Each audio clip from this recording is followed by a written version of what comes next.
Samuel Johnson once said, "When a man is tired of London, he is tired of life, for there is in London all that life can afford." Over the centuries, London has been the home to some of the most brilliant and well-known writers in the history.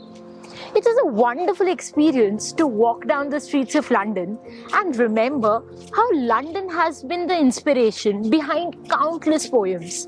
So here I am with this brand new episode of my vlog series where I am going to help you experience literature in a completely unique and personal way.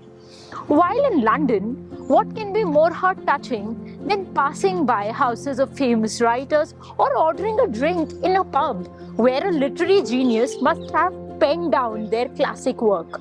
Or perhaps paying a peaceful homage to the final resting place of world's greatest writers and authors. Oh yes, you got that right.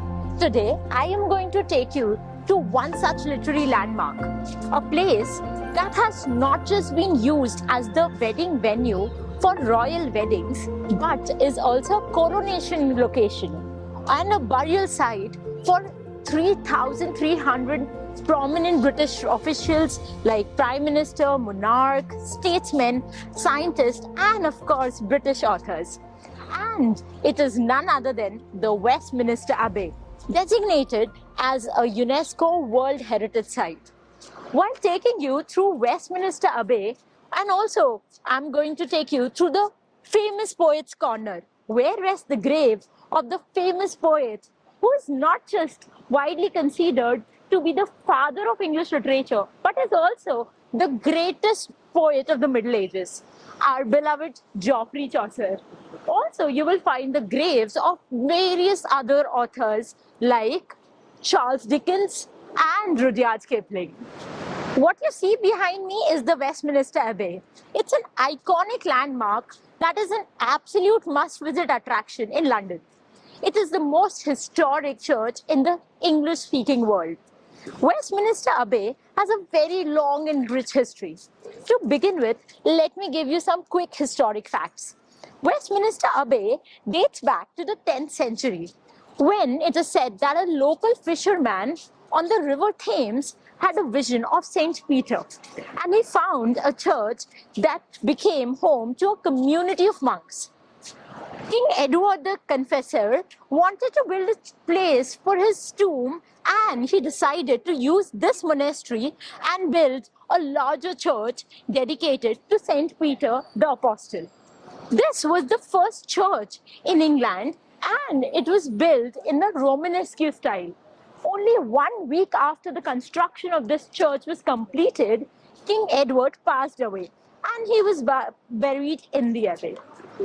The abbey did not finish in the reign of King Edward the Confessor. A little less than 2 centuries later, King Henry III tore down every part of the abbey and rebuilt it in a classical Gothic architectural style, which is seen today. Later, in the reign of King Henry VII, he built what is now more commonly known as the separate part of this Westminster Abbey called the Chapel of Henry VII, or more famously known as the Lady Chapel, which was basically built by Henry VII as a dedication to the Virgin Mary. The abbey suffered a lot during the Civil War in 1600s, with damage being sustained by the statues and religious images. Although it was protected by Oliver Cromwell during the Commonwealth period, between 1649 to 1659, and that is the reason why Oliver Cromwell is buried in the Lady Chapel. This spectacular medieval church that you see right behind me has hosted every coronation, which means that every monarch since William the Conqueror to Elizabeth II has been crowned in this abbey. Westminster Abbey is an architectural genius work. It's not just a place of daily worship, but has also hosted 16 royal weddings. In 1100, Henry I was the first monarch to get married in the abbey, And in 2011, Prince William, who was the eldest son of late Princess Diana and Prince Charles, married his wife, Catherine Middleton, or Kate Middleton, who in this abbey. On top of that, Abbey also serves as the burial place of all the royals and notables, including Henry VI, 7th, 8th, and the feuding Tudor sibling Elizabeth I and Mary I. What is ironic that Mary I, or known as Bloody Mary, and Elizabeth I, who had very different political views, one was a Catholic and the other one was the Protestant, shared the same tomb in the abbey. Elizabeth's coffin is resting on top of Mary's coffin. And on the other side of the aisle is the tomb of Mary, Queen of Scots. By the way, the quick trivia for all Princess Diana fan there. After the tragic car accident that took away Princess Diana's life in 1997, her funeral was held at the Westminster Abbey. As you enter the abbey, the first thing that you will notice is a burial space of an unknown warrior. It is said that an unknown soldier's body from World War I was brought to UK and he was buried here, symbolizing his love for the country. This grave of the unknown warrior has become the place of pilgrimage for so many people who visit Westminster Abbey every day. You'll be surprised to know that this is the first church that was built in the shape of a cross. It is a perfect example of society's greatest architectural genius. The interior height to which the abbey owes much of its stately appearance is 101 feet. Can you believe that the staircase that leads us from the ground floor to the first floor of the abbey has 108 steps? As you walk into the abbey, you will also see rose windows filled with stained glasses, pointed arches, and other common features of the Gothic architecture. The Poet's Corner is one of the Westminster Abbey's most iconic features. It was originally established in the year 1400 as the burial place of Geoffrey Chaucer, but later it was expanded to include other famous English authors. Today, there are more than 100 writers and poets who happen to commemorate in this burial place. The first poet to be buried in this place was Geoffrey Chaucer. But this wasn't because of his famous writings. It was actually because he was a clerk of King's work. Nearly 200 years later, in 1599, Edmund Spenser, who wrote Faerie Queene for Elizabeth I, one of the longest poems of English language, asked to be buried near Chaucer.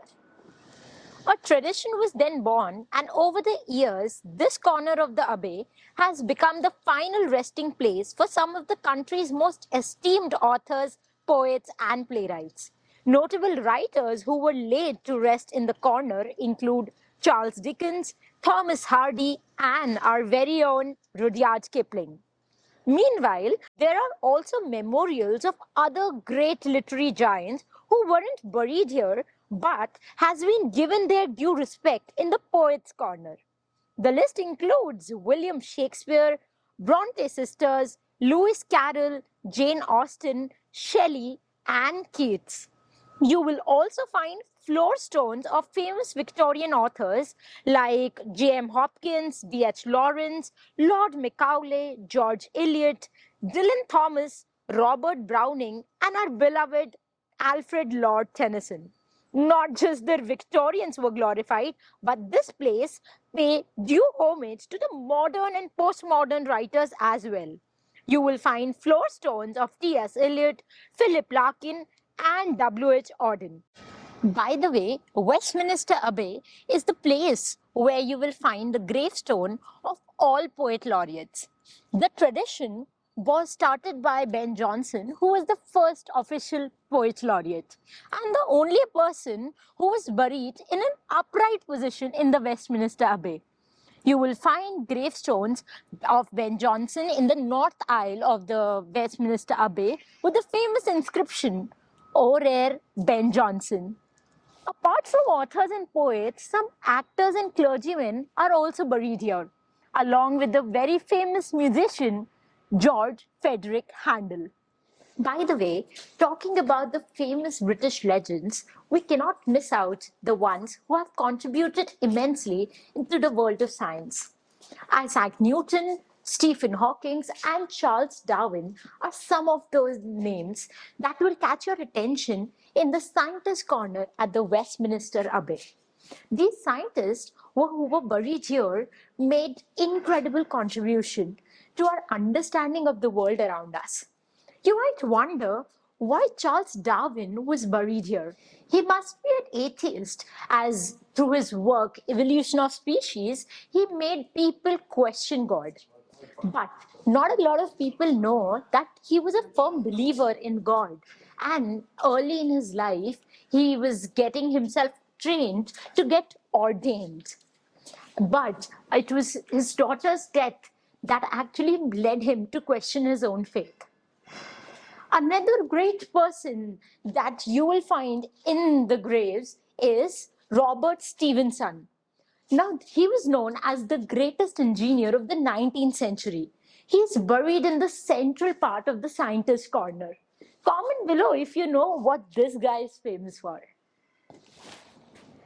The most famous monument that you will find in the Scientist Corner of the Westminster Abbey is that of Sir Isaac Newton, the famous scientist who was also part of the Royal Society in 1972.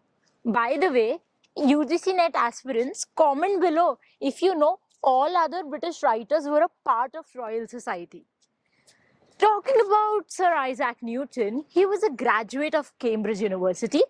The monument shows Newton resting on 4 of his famous books: Divinity, Chronology, Optics, and Principia Mathematica.